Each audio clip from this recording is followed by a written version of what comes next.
Hello student, today we read characteristic function of chi-square distribution. Last lecture में हमने chi-square distribution का PDF probability density function बताया था. देखो chi-square distribution में क्या होता है, जो random variable होता है वो normally distributed to chi-square n. n मतलब n डिग्री ऑफ फ्रीडम है यहाँ पर, ठीक है. कैरेक्टरिस्टिक फंक्शन को हम किससे डिनोट करते हैं, फाई ऑफ एक्स टी से. क्या होती है कैरेक्टरिस्टिक फंक्शन की definition, E of expectation of exponential, और एक्सपोनेंशियल की पावर कितनी होती है, टी एक्स. तो किस में होता है, मोमेंट जनरेटिंग फंक्शन में, और मोमेंट जनरेटिंग फंक्शन में यानी टी इंटू एक्स होता है ना, और टी इंटू एक्स के साथ अगर आयोटा की मल्टीप्लाई कर दे तो वो किस में आ जाता है, कैरेक्टरिस्टिक फंक्शन में.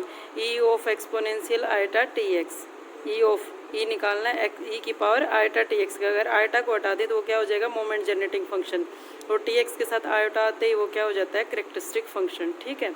अब इसकी डेफिनेशन यूज करो कि ई की डेफिनेशन कितनी हो जाएगी, integration of zero to infinity exponential iota T X into F of X. यही होती है ना ई की डेफिनेशन. देखो ये कैरेक्टरिस्टिक फंक्शन, इसमें chi-square डिस्ट्रीब्यूशन में एफ ऑफ एक्स कितना होता है, एफ ऑफ एक्स की वैल्यू प्रोबेबिलिटी डेंसिटी फंक्शन की वैल्यू क्या थी chi-square डिस्ट्रीब्यूशन में, 1/2 raise to the power n/2 gamma of n/2, और फिर इसकी कितनी डेफिनेशन थी, e raise to the power iota T x. तो ये रहा, और साथ में कितना था, -1/2x. यही था ना, e raise to the power -1/2x. और ये आयोटा टी एक्स तो ये वाला है, इसमें दोनों का बेस सेम लेकर और पावर को ऐड कर दिया, और इनटू में क्या था, x की पावर n/2 -n, ठीक है. f ऑफ x को रख के e की पावर ये है और e की पावर यहाँ पर थी, उन दोनों को ऐड कर दिया, ठीक है. अब इसका integration e raise to the power, इसको हम क्या मान लेंगे, कोई भी एक कांस्टेंट मान लेंगे ना, यानी कि ये मानकर चलो e की पावर -ax है ये, और x raise to the power है, तो कितना हो जाएगा फिर वो.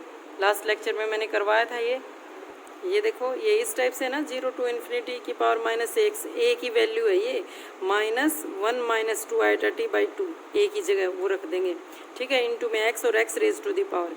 तो क्या किया था, जो ये पावर था, पावर को क्या किया था, t पुट किया था, a into D X is equal to D T हो गया था, ठीक है. a x की जगह t पुट कर दिया, x की जगह t/a पुट कर दिया, ये आ गया था ना. और ये गामा डिस्ट्रीब्यूशन की डेफिनेशन थी, 0 टू इन्फिनिटी की power -t T raise to the power n-2, यही थी ना गामा की डेफिनेशन. तो गामा जो t की पावर होती है उसमें 1 ऐड हो जाता है, पावर n/2 -1 प्लस 1 होते हैं, ये कैंसिल होकर कितना आ गया, गामा n/2, और a की पावर. तो a की जगह अब कितना आएगा, a की जगह क्या कांस्टेंट लिया था हमने, a की जगह ये कांस्टेंट लिया था, ये आ गया. तो ऊपर जो गामा था उससे ये कैंसिल आउट हो गया, और इन दोनों को सिंप्लीफाई करके ये आ गया, ठीक है. कर लोगे ना इस इंटीग्रेशन को सोल्व, इस पूरे को हम t मान लेंगे, e की पावर -ax, a की जगह ये कांस्टेंट है, ठीक है. ये हो गया characteristic function of chi-square distribution. अब निकालेंगे हम mode and skewness of chi-square distribution. Mode क्या होता है, मोड जो ये x रैंडम वेरिएबल है ना, और जो ये इसकी डेंसिटी फंक्शन है chi-square डिस्ट्रीब्यूशन की, ये डेंसिटी फंक्शन दे रखा है, ठीक है. मोड क्या होता है, उसकी मैक्सिमम वैल्यू, यानी कि जो वैल्यू सबसे ज़्यादा बार रिपीट हो रखी है, तो वो मैक्सिमम वैल्यू हुई ना, जो वैल्यू सबसे ज़्यादा बार रिपीट हुई है, तो वही तो चेक करते हैं मोड में. और मैक्सिमम वैल्यू निकालने के लिए क्या करते हैं, मैक्सिमा मिनिमा निकालने के लिए, मैक्सिमा मिनिमा देखो chi-square डिस्ट्रीब्यूशन का मोड निकालना है ना, यानी कि इसकी मैक्सिमम वैल्यू निकालनी है. तो chi-square डिस्ट्रीब्यूशन की डेंसिटी फंक्शन ये होती है, प्रोबेबिलिटी डेंसिटी फंक्शन. तो क्या होता है मैक्सिमा निकालने का formula, f(x) is equal to 0. जो ये फंक्शन दे रखा है इसका फर्स्ट डेरिवेटिव 0, ठीक है. यहाँ से x की वैल्यू आ जाएगी, और मैक्सिमम होने के लिए उसका डबल डेरिवेटिव लेस देन 0 होना चाहिए, और डबल डेरिवेटिव ग्रेटर देन 0 हो जाएगा तो वो क्या हो जाएगा फिर, मिनिमम वैल्यू. यहाँ पर मैक्सिमम निकालना है तो मैक्सिमम के लिए ये कंडीशन सेटिस्फाई करनी चाहिए, फर्स्ट डेरिवेटिव 0, वहाँ से x की वैल्यू निकालेंगे, फिर डबल डेरिवेटिव में वो x की वैल्यू पुट करेंगे, तो उसके लिए क्या होना चाहिए, वो नेगेटिव, ठीक है. अब इसका करो डेरिवेटिव. सिंपली डेरिवेटिव कर नहीं सकते, इसलिए दोनों साइड लॉगरिथम ले लेते हैं. लॉगरिथम इसलिए ले लिया क्योंकि e की पावर वेरिएबल है ना, जब पावर वेरिएबल है तो लॉगरिथम लेकर सोल्व करते हैं, ठीक है. यहाँ पर भी log of f of x ले लिया, यहाँ पर भी लॉगरिथम ले लिया, तो लॉग a इंटू b, तो log of a plus log of b ऐसे आएगा ना. और log of f of x कितना हो जाएगा, 1/f ऑफ x का डेरिवेटिव f डैश x, यही आएगा ना, 1/f ऑफ x का डेरिवेटिव f डैश x, ठीक है. अब देखो इस log का डेरिवेटिव किया तो कितना आ गया, 0. ये log ऑफ ही कितना बचा minus x by to, minus x by two का डेरिवेटिव किया तो माइनस वन बाई टू, ये x की पावर log ऑफ है ना, n बाई टू माइनस वन आ गया, अगर log ऑफ x का डेरिवेटिव किया तो वन बाई एक्स और x का कितना आ गया वन। ठीक है, इसको सिंप्लीफाई कर लिया। ठीक है, अब इसको फर्स्ट डेरिवेटिव को हम क्या रखेंगे is equal to zero, first derivative को इज इक्वल टू जीरो रखेंगे तो यहाँ से हमारे पास x की वैल्यू आ जाएगी। फंक्शन तो जीरो है नहीं, प्रोबेबिलिटी डेंसिटी फंक्शन नहीं था ना एफ ऑफ एक्स तो जीरो है नहीं, फर्स्ट डेरिवेटिव जीरो, तो फर्स्ट डेरिवेटिव जीरो रखते ही एक्स की वैल्यू कितनी आ गई n माइनस टू। अब यहाँ से निकालो इसका डबल डेरिवेटिव। ठीक है, x की वैल्यू रखो n बाई टू रखो, तो डबल डेरिवेटिव में जब x is equal to n minus two रखते हैं तो वो क्या आता है नेगेटिव, क्योंकि फंक्शन का ये देखो ये था ना फर्स्ट डेरिवेटिव। अब इसका सेकंड डेरिवेटिव करेंगे तो क्या आएगा माइनस वन बाई एक्स है, ये कांस्टेंट है जीरो हो जाएगा, ये कांस्टेंट है जीरो हो जाएगा, माइनस वन बाई एक्स का minus one by x square हो जाएगा, इस टाइप से आ जाएगा ना इसका सेकंड डेरिवेटिव। ठीक है, तो यानी कि जब x की value n minus to put करेंगे तो सेकंड डेरिवेटिव कितना आ गया नेगेटिव, नेगेटिव आते ही हमें क्या पता चल गया ये मोड है of chi square distribution with n degree of freedom is n minus to, कितना आ गया मोड n माइनस टू। ठीक है, अब देखो स्क्यूनेस निकालनी है, तो स्क्यूनेस निकालने का हमारे पास क्या फॉर्मूला है कार्ल पियर्सन कोफिशिएंट, यही था ना Karl Pearson coefficient of skewness. तो क्या था स्क्यूनेस निकालने का formula mean minus mode divide by standard deviation. Mean हमने लास्ट लेक्चर में निकाला था, मोमेंट्स निकाले थे, तब क्यूमुलेंट्स निकाले थे। ये देखो कम्युलेंट्स निकाला था तो फर्स्ट कम्युलेंट मीन कितना आया था n, वेरिएंस कितना आया था म्यू टू, कम्युलेंट सेकंड 2n, लेकिन हमें स्टैंडर्ड डेविएशन निकालना है। तो स्टैंडर्ड डेविएशन क्या होता है वेरिएंस का अंडर रूट, यानी कि 2n का अंडर रूट, वो क्या हो जाएगा स्टैंडर्ड डेविएशन। रख दो फिर मीन कितना था n, मोड हमने अभी निकाला ही है, और स्टैंडर्ड डेविएशन ये आ गया इसका स्क्यूनेस। ये क्या पियर्सन कोफिशिएंट ऑफ स्क्यूनेस, यही आ गया ना। और ये क्या है इज ग्रेटर देन जीरो, और ग्रेटर देन जीरो कब होगा जब n की वैल्यू पॉजिटिव होगी, तभी होगा ना, n की वैल्यू पॉजिटिव होगी तभी ये Karl Pearson coefficient greater than zero होगा। ठीक है, ये ग्रेटर देन जीरो होते ही काई स्क्वायर डिस्ट्रीब्यूशन क्या हो जाएगा पॉजिटिवली स्क्यूड। ठीक है, अब आगे देखो एक प्रॉपर्टी दे रखी है काई स्क्वायर डिस्ट्रीब्यूशन की, additive property of chi square variate. क्या दे रखी है additive property, the sum of independent chi square variate is also a chi square variate. ठीक है, काई स्क्वायर वेरिएबल ले लिए इंडिपेंडेंट अलग अलग x1 x2 x3 x2 xn, और जब उनका सम करते हैं तो सम भी वापस फिर से क्या बन जाता है काई स्क्वायर वेरिएट। ये देखो ये सारे काई स्क्वायर वेरिएट हैं, और इन सब का जब हम समेशन करते हैं तो समेशन भी क्या बनेगा काई स्क्वायर वेरिएट बनेगा। समझ में आ गया ना, ये सारे के सारे आपस में इंडिपेंडेंट हैं xi, ये सारे अलग अलग काई स्क्वायर है तो उनका सम भी क्या बनना चाहिए काई स्क्वायर वेरिएट। तो इसके लिए हम क्या यूज करेंगे मोमेंट जनरेटिंग फंक्शन को। तो याद है काई स्क्वायर वेरिएट का मोमेंट जनरेटिंग फंक्शन निकाला था तो कितना आया था m of xit is equal to 1 minus 2t raise to the power minus ni by 2, यही था ना। x1 के लिए n1 हो जाएगा, x2 के लिए n2 हो जाएगा, x3 के लिए n3 हो जाएगा। ठीक है, ये तो सिंगल मान लो ith वेरिएबल के लिए मोमेंट जनरेटिंग फंक्शन है। अब मोमेंट जनरेटिंग फंक्शन निकालना है सबके सम का, सबके सम का निकाल लेंगे तो देखो m ऑफ समेशन xit, सबके सम का ये निकलेगा ना। और जब समेशन को अलग अलग करते हैं तो प्रॉपर्टी है ना ये मोमेंट जनरेटिंग फंक्शंस की, जब इंडिपेंडेंट दे रखे हो किस में चेंज हो जाते हैं उसके प्रोडक्ट में। तो यहाँ से समेशन कितना है x1 plus x2 plus xk तक है ना, और फिर जब इसको अलग अलग करेंगे तो m of x1t m of x2t सबका क्या हो जाएगा मल्टीप्लाई। m ऑफ x1t का वैल्यू कितनी आएगी 1 माइनस 2t की पावर है माइनस n1 बाई 2, यहाँ पर कितना आ जाएगा x2 में माइनस n2, xk में कितना हो जाएगा माइनस n2, सब का बेस सेम है तो पावर क्या हो जाएंगी ऐड हो जाएंगी। ठीक है, पावर ऐड होगी ना, तो ये देखो which is the moment generating function of chi square variate with this degree of freedom, यही आया ना जो पावर थी। यहाँ पर इसकी डिग्री ऑफ फ्रीडम कितनी थी ni, यहाँ पर इसकी डिग्री ऑफ फ्रीडम कितनी होगी n1 plus n2 plus n के होगा। ठीक है, और यूनिकनेस थ्योरम क्या कहती है, यूनिकनेस थ्योरम ये कहती है कि जो अगर ये इंडिपेंडेंट वेरिएट है तो उसका समेशन भी वापस फिर से क्या हो जाएगा एक वेरिएट हो जाएगा इसका सम भी। ठीक है, विद कितनी डिग्री ऑफ फ्रीडम हो जाएगी जितना उनका समेशन बनेगा, यानी कि m of x1t with degree of freedom n1 और m of summation xi with degree of freedom n1 plus n2 plus n की। ठीक है, उनके समेशन के साथ हो जाएगा वो काई स्क्वायर वेरिएट हो गया एडिटिव प्रॉपर्टी, यानी कि अलग अलग सारे इंडिपेंडेंट वेरिएट दे रखे हैं तो उनका समेशन भी वापस फिर से क्या हो जाएगा काई स्क्वायर वेरिएट हो जाएगा। ठीक है, आप कुछ रिमार्क्स दे रखे हैं, रिमार्क्स मतलब अगर सम काई स्क्वायर वेरिएट है तो वो इंडिपेंडेंटली अलग अलग भी क्या होंगे काई स्क्वायर वेरिएट, मतलब इसका कन्वर्स जो इसका कन्वर्स होगा ना वो ट्रू होगा।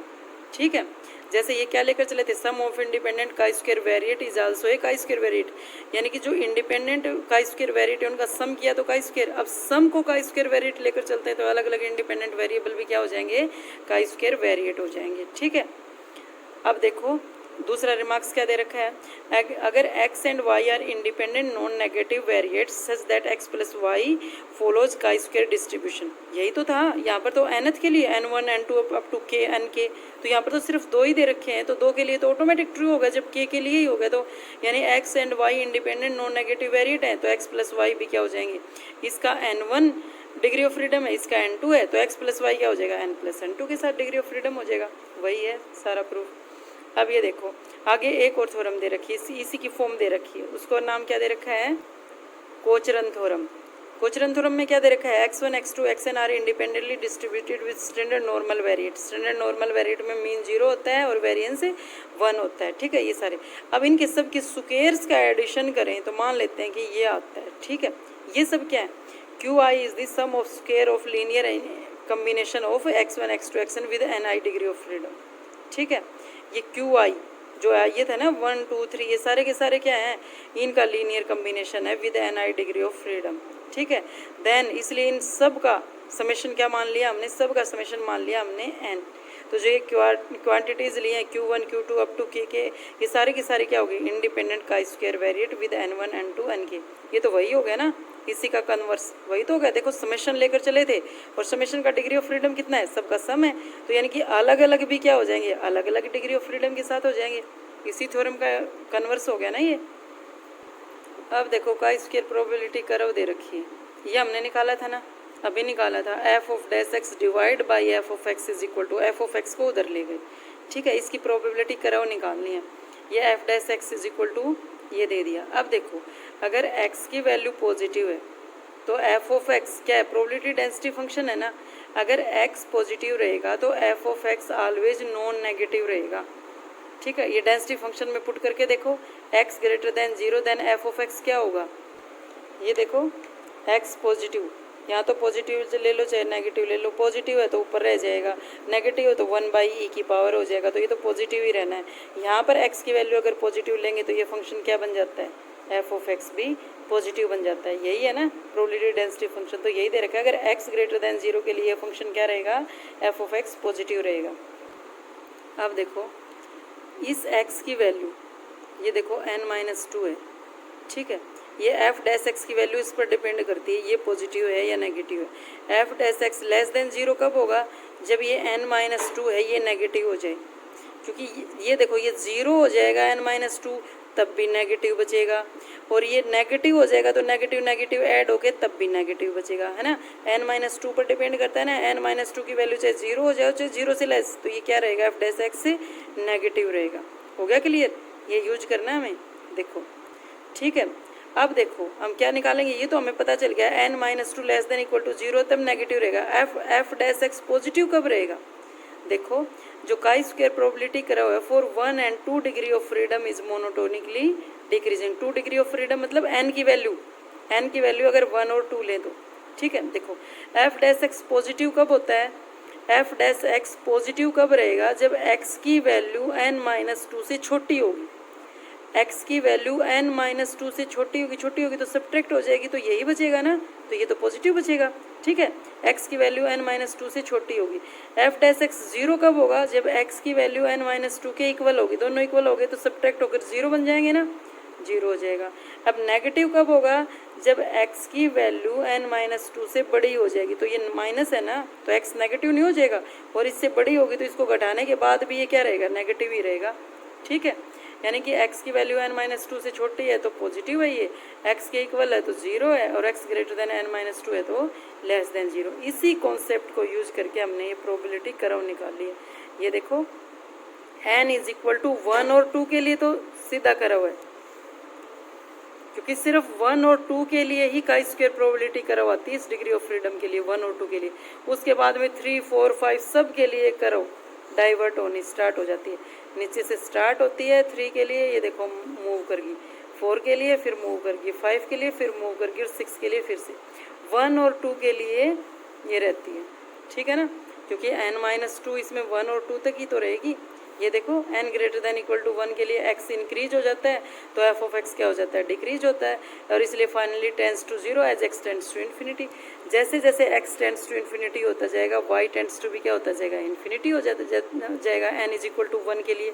रख के देखो इसमें n इज इक्वल टू 1, तो जैसे जैसे ये x इंक्रीज होता जाएगा y भी टेंस टू इन्फिनिटी। ऐसे ही n इज इक्वल टू 2 के लिए x tends to infinity, y tends to infinity. लेकिन जैसे ही n इज इक्वल टू 3 रखते हैं तो 3 रखते ही एक बार तो इंक्रीज होगा ये y, फिर y वापस डिक्रीज होना स्टार्ट हो जाता है। ऐसे ही 4 के लिए, ऐसे ही 5 के लिए, ऐसे ही 6, 7 सब के लिए।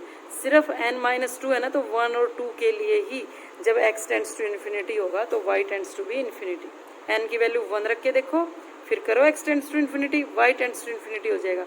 n इज इक्वल टू 2 रखेंगे तब भी x tends to infinity, y tends to infinity. n is equal to 3, फिर तो ये पॉजिटिव आ गया, ठीक है ना। फिर जैसे जैसे एक पॉजिटिव होता जाएगा दूसरा नेगेटिव होता जाएगा, ये टर्न होने स्टार्ट हो जाएंगे। यहाँ पर रख के देख लो, फिर x टेंस टू इन्फिनिटी करके देख लो, अपने आप पता चल जाएगा f डैश x का। ठीक है, ये दे रखी थी हमारे पास chi स्क्वायर प्रोबेबिलिटी करो। आज के लिए इतना ही, थैंक यू।